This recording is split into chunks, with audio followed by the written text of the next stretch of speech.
Mesdames et messieurs, bonjour. Bienvenue sur votre émission Place au Apitoua Consolateur Robert Masolo. Continuez de s'abonner, de partager nos émissions et que ça la biso vraiment trop bien. Tout d'abord, la Pessimbo Tinanga, la Balandinho, surtout la chaîne la biso, vous êtes tellement ébélé. Vous continuez à s'abonner, vous liker, vous partager, que ça la biso vraiment trop bien. Tant que vous partagez à Kabola Ikaka, et ça la biso le sous courage de continuer de vous informer parce que tant que vous êtes informé, bino. Tout Santara Keno, tout ça Kimia, parce que Congolais ont allié de père et de mère, à quoi jamais qu'on baisser les bras, alors qu'à d'autres mon Mbokanaye, ils ont kendi na libungi. Mbokanaye, ils ont kendi na kochola, na kokufa. Alors Congolais ont allié de père et de mère, à Tikakate, Ayaka, pour la Koluka Kobimisa, donc on peut sa solution par rapport à la situation n'engis à Kokende. Laurent Sokoko a outil constat sous vidéo. Dans cette vidéo, Laurent Sokoko a lobby Babiloko ya somme et ça ngana nzoto malili. De l'autre côté, Museveni aussi a lobby sous na tournaï à propos Marambitali M23. J'avais voulu poster la vidéo maintenant. Je vais lire l'information. Et puis, bah, vous avez besoin de la vidéo. Vous m'écrivez en privé sur le numéro Izaliwana. On retient tous les deux vidéos à Sokoko. À salir une nouvelle vidéo. Et puis, Yoweri Museveni. Quand on dit au gouvernement congolais, l'Ouganda est complice dans la situation sécuritaire à RDC, dans le massacre à RDC. Mais beaucoup de gens ne nous croient pas. Patrick Mouya ne nous croit pas. Patrick Mouya est fixé et focalisé sur la coopération militaire entre la RDC et l'Ouganda. Alors que le pays en question, Ouganda, est complice dans la région est de la République. Toyoka, je commence par Laurent Sokoko. Boyoka Laurent Sokoko. Les rebelles congolais Laurent Sokoko accusent Tshisekedi d'armer le rebelle angolais contre le régime de Lorenzo, actuel médiateur de l'Union africaine dans la crise entre Kinshasa et Kigali. Il cite colonel Chikeva des forces armées de la RD Congo, actuellement basé à Kitona, Congo central, qui faciliterait les transferts d'armes depuis la RDC vers le maquis du Front Libération de l'État du Cabinda. Dans sa vidéo polémique du 16 octobre 2024, Laurent Sokoko, qui venait de s'auto-proclamer chef d'un nouveau mouvement politico-militaire contre le régime de Kinshasa, vient de révéler qu'au sein des forces armées de la République démocratique du Congo, FARDC travaille à des éléments du Front de libération du Cabinda. Bande Rolanga, il y a un mouvement rebelle la minute où est créé en Angola. Il paraît que le mouvement rebelle qui est créé en Angola est un mouvement rebelle financé par Tshisekedi d'après Sokoko. J'ai la vidéo. Attendez, on a une preuve. Bon, si ça n'a pas l'analyse, on s'en a une vidéo à la fin. Mouvement rebelle en Congo FLEC. Donc FLEC. Donc le mouvement rebelle en question, ils ont menacé pouvoir, il y a Lorenzo. Moi je l'ai toujours dit, au moins du plan il y a Rwanda. Il y a qu'à signer accord avec le Rwanda comme n'a pas tenu. Signer un accord avec le M23. Local a été. Ils ont financé des gens pour venir créer une autre rébellion. Au Rwanda, il faut déstabiliser la République démocratique du Congo en déstabilisant Kinshasa, en déstabilisant Tshisekedi. Il y a un moment où Kagame andima avec facilité de retirer ses hommes. Oh, il y a un bénéfice si moi na kat bande ko na réfléchir. Allez-y réfléchir. D'après les informations que j'ai à ma possession, dans les informations sûres, il paraît que Laurent Sokoko a été contacté par Kagame pour créer une rébellion visant à déstabiliser Congo central. Nazoloba bandi kunanga. Na betaka c'était dernièrement que non, on a repéré des gens dans Congo central et belé bandima ngati. Soki botali mission nanga il y a 2 mois passés. Na lobaka awa que non na Matadi base militaire oza na Matadi. Ba Rwandaise baza na ba camp militaire. Ba Bali ba botina bandeko na biso ba Congolais. Ba koma kozwa bandeko na biso ba Congolaise. Lokola ba biloko moko pamba ba Rwandais wana. Ba Rwandaise wana. Ba koma ko manipuler ba Congolais ba Congolaise. Na pesa ba information sur na loba keno bokeni na base. Na camp militaire oza na Matadi. Il y avait aussi certaines personnes qui m'avaient soutenu au Bazara qui kuna na kati ba pesa inga ba information sur. Na utilisera toujours le conditionnel mais na information na pesa il y a 2 mois passés. Na utilisera conditionnel parce que ngamo pe na kitara sur le terrain. Ce qu'on a hier pour nous informer bino le gouvernement congolais vous devez bloquer le frontière entre Congo et Angola parce que ça un mouvement rebelle moko ils ont menacé pouvoir. Il y a Lorenzo. Ils disent que non. Plutôt, excusez. Ils disent que non. Le mouvement rebelle en question est soutenu par Tshisekedi Wamulumba. Tshisekedi Chilombo. Tiomoni Sokoko. A commis que ça la nuance sur toi, c'est parce qu'il est contacté par Paul Kagame, soutenu par la communauté internationale. C'est grave quand on comprend que non, au Nambo Kanabiso, des gens, au lieu de soutenir peut-être le président de la République, bango baye ko soutenir des rebelles pour détruire la République démocratique du Congo. Si vous avez place, écoutez maintenant la fin tragique de Laurent Sokoko. Mandat d'arrêt international déjà va salir contre Laurent Sokoko. Vous avez place au commis. Vous avez place au commis. Quand on vous dit que non, Mboso Loba Yango, nous sommes à théâtre. Mboso de Loba Yango, nous sommes à théâtre. Il se prenait pour le gang, il se prenait pour le chef. Ane komi mona yende azali, yende pena aleki si batonio surtout. Laurent Sokoko. Pourquoi? Parce qu'il a fait une collaboration avec Corneille Nangaa. Il pensait peut-être que Corneille Nangaa coupait ça ma stratégie à Koboma Tshisekedi. Tshisekedi Aza Nzambe. Je ne soutiens pas Tshisekedi. Je ne suis pas des leaders de PS, mais je dis des choses vraies. Mais Monsieur le Président de la République, benga deuxième Matoyi, Monsieur le Président. Frontière Angola RDC. Infiltration et commune sous Makasi. Sokoko, Bazo se préparait pour attaquer frontière Angola na RDC. C'est sûr. Je vous l'ai dit, c'est sûr, Monsieur le Président de la République. C'est sûr et certain. Vérifiez. Parce que dans la minute où on a rébellion va créer, il faut que ça entre dans le Congo central. Naïm Sekibino, l'autre fois, si vous avez mission bien se rappeler, on a Bino, Kagame a 4 étapes. Étape à Liboso, menacé Est. Il y a mis Balé, Katanga. Il y a mis Satou, Congo central.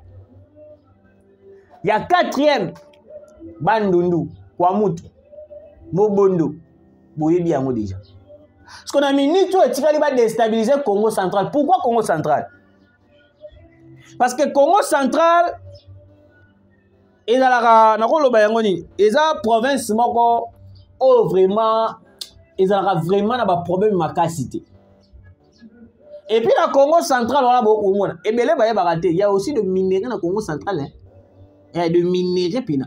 Ngai na mona pétrole na Congo central dans mes propres yeux. Pétrole et bima. Mais besoin qu'on exploiter en mode pétrole. Donc ce n'est pas pour rien que vous voyez la communauté internationale va comme qu'on viser Congo central.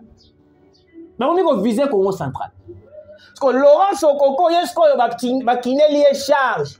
Au moni ndenge bancercle Bunagana tilelo. Ndenge sko balingi bazwa Congo central en otage. Monsieur le président Mokeza Okende. Le pays est en train de partir. Le rôle tozo kanga maboko Moka ezo kende. Arrêtez de vous faire distraire na makambo etali Augustin Kabuya na babizibu. Ba ko apporter l'autre côté. Na minute c'est vous qui dirigez le pays. Le parti peut être laissé comme ça. Batuba sala o bakoyi ko sala mais le Congo parti eza bango parti certaines personnes basangani bakoyi ko panzana Kaboni mais siko Congo soki Kaboni to kende wapi mboka ezo kende monsieur le président de la République. Je le répète mboka eza ko kende. Soki to fungoli misute ah j'espère j'ai tout dit. Museveni aye ngai na betaka nga CT nazalaka contre Uganda te contre Yoweri Museveni te président ya Uganda te mais na lobaka ba biloko moko ya vrai. Nazosomisa bino toujours na archive. Na sala émission moko nazalaka na salon nanga kuna. Émission wana etalama fort, etalama makasi. Na kati émission wana nazwaka information moko sur na tatonaka te na beta yango direct itomba pile poil. Na kati émission wana nalobaka tous les chefs ya M23 Corneille Nanga, Bertin Bisimwa, Willy Ngoma, Kunda Batwa, bango tous les chefs rebelles ya M23 bazalaka logé na Uganda. Allez-y vérifier. Allez-y vérifier. Bazalaka logé na Uganda. Na commune nini ah les noms m'échappent.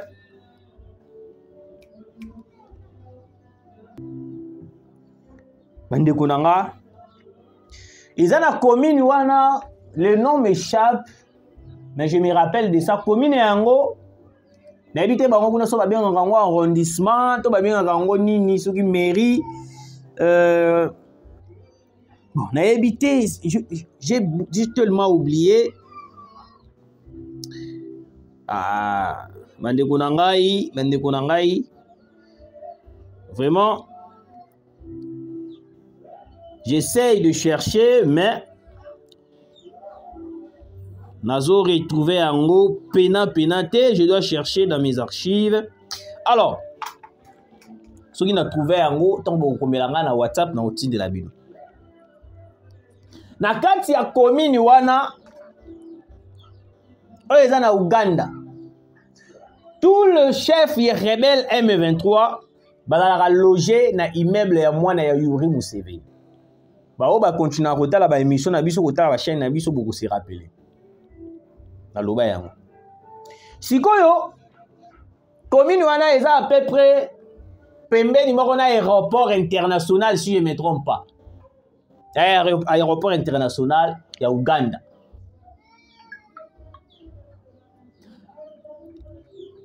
Tous les chefs rebelles M23 bazalaka logé kuna. Nayana bimisa cette information awa beaucoup de gens ont réagi. Oui, tu as raison. Émission est talama. Je pensais peut-être que non. Les gouvernements congolais à travers cette émission passée allaient rompre notre coopération avec l'Ouganda alors que c'était le contraire. Au jour d'aujourd'hui, on est toujours en train de renforcer davantage notre coopération militaire avec l'Ouganda. C'est trop suspect. Gouvernement et l'Ouganda. Trop suspect. Parce que nini onga ce qu'on a yé koloba. Boyo kamarambu Yoweri Museveni a lobby. Naza na vidéo, nazo loba yango wazati. Museveni a lobby boy. Les M23 ne demandent pas grand-chose.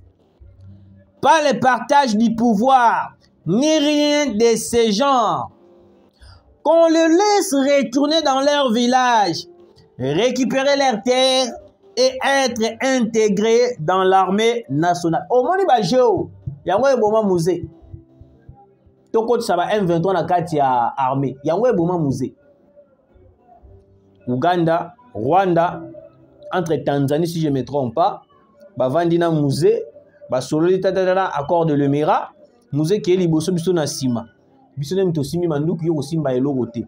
Ba kei tatata ba bengani Mobutu. Musée avandi pas azu bokonzi. ayo ko se rendre compte l'accord de Lemero ba signaki ba hectare oh ya signaki apesa ba Rwandais na accord ya signaki il a compris que non yé abandé ko diriger Congo te musée à comprendre que non abandé ko diriger Congo te. Donc il était manipulé par le Rwanda et tout parce que erreur à ça la kezani il a fallu à ça la diplomatie ya Malunga mais musée a agi en tant que asali mayele na ye ya Zamba bo eskizenga asali mayele na ye ya Zamba nde boma musée parce que musée soka zalaki vraiment mayele makasi il n'allait pas agir mbala moko kaka boy parce que il avait oublié que l'armée venait pour sécuriser c'était des Rwandais au moins place musée à salaire bato venait pour surveiller ba garde républicaine ya musée bato venait pour zanaye c'était des Rwandais. Ils ont éliminé Musée. Parce que le même stratégie, c'est la Tshisekedi. Museveni a lobby M23 ba ko senga eloko a gravité. Souci na bango ezali kaka bazo mabele na bango et puis bazonga na armée. Quel genre d'armée qui vous parlez? Monsieur le président de la République, n'est-ce pas dans le stade autocommune yango, ça démontre, ça prouve réellement que non, l'Ouganda ne soutient pas la RDC. Parce que c'est clair, il dit que non, ils ont affirmé, ils ont confirmé, et puis ils ont réaffirmé. Mouteme souki na biso mukonzamboka. Naoki passe. Naoki passe. Comment na siko biso moko ba congolais to comprendre que bato wana basa complice contre les Congo. Il est complice Yoweri Museveni. Il n'a jamais eu l'idée de soutenir la République démocratique du Congo. Le loyo va créer les biso rébellion mususu pour déstabiliser le Congo central. Mais je vous invite à dire à Laurent Sokoko, ceux qui attendent la émission, bon là qui t'a émission, ok non, il y a un mandat d'arrêt international contre Laurent Sokoko, donc l'IAIO. Un Angolais vient terroriser les Congolais au dans le pays nabango. Tshisekedi a soutenir les rebelles pour qu'ils ne déstabilisent Lorenzo. Na idée Lorenzo a na inamboka o. Lorenzo a na inamboka o. Est-ce que le Congo a besoin de déstabiliser Lorenzo? Est-ce que le Congolais, tout ça, Tshisekedi a besoin de déstabiliser Lorenzo pour gagner quoi? Ou soit, c'est une manière de nous dire que non, Lorenzo doit préparer la milice pour pas côté la mission dans le Congo central. To fongo la misou. On devrait boucler toutes les frontières. Le rebelle, oh, bah, ça se préparer contre la mission dans le Congo central. Ils vont déstabiliser le Congo, mais c'est le président Fongo la miso. Le Congo est en train de partir. J'espère que je vais m'arrêter là. Na deuxième point, il y a Yoweri Museveni. Pendant ça, natanga biscuit oyo. Biscuit, na obengo biscuit. Le Nord Kivu témoigne un soutien indéfectible et sans faille à l'opposant Moïse Katumbi. Le Nord Kivu demeure debout et mobilisé à défendre la constitution congolaise aux côtés du président Moïse Katumbi, qu'il invite à retourner au pays par Goma. Nous avons mis une question et puis nous avons mis Katumbi question. Yo za Congolais, vous allez agiter point. Yo za Congolais, vous allez agiter point. Ah, yebi balobarelo moko. Celui qui se sent touché connaît l'affaire. Muto ayibi nandako. So bolobi bogangeli ba wana su balingite. So bolobi to kende panganga to bwaka malade.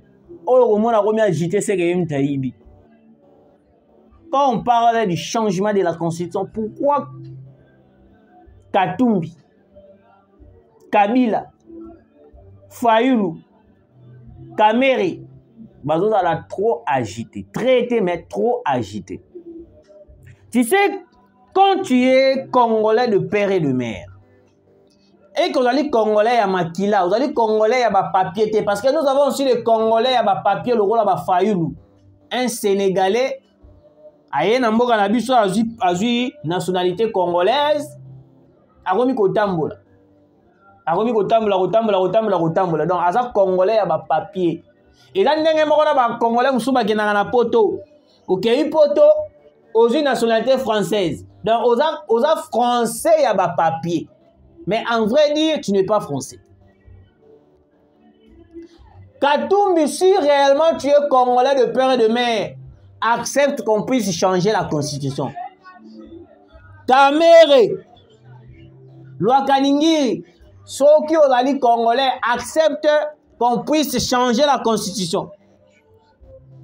Fayoulou, si réellement tu es Congolais, accepte qu'on puisse changer la constitution. Nous, on n'a pas besoin de la cohésion nationale. Parce que dans la cohésion nationale, il n'y a rien. Il n'y a rien. Et puis, il n'aura rien du tout. Il n'aura rien. C'est tellement compliqué de voir certaines personnes compliquer les choses. Moi, je peux dire que non, compliquer les choses. Parce que moi, si réellement je suis Congolais de père et de mère, je ne peux jamais commencer alors que je suis Congolais de père et de mère. Les vrais Congolais ne discutent pas de la nationalité. Nous sommes Congolais de père et de mère. Donc, à toi, Rwandais, parce que nous Congolais. Donc, à ta coutou, nous avons la carte d'électeur T. Mais vu que nous sommes Congolais de père et de mère, nous avons besoin de présenter une unité. À ta bolobi lingala, tu es déjà. Denis Mukwege a sali 40 ans na mboka, le 20 ans passé. 20 ans passé. Mukwege azalaka wapi? N'est-ce pas na Burundi? Question mark. Merci de nous avoir suivis, très chers abonnés. Continuez de partager, de liker. Et que ça la biso vraiment trop bien. Zambia Pambola Bino, à protéger Bino. Tokutani Mbalasima.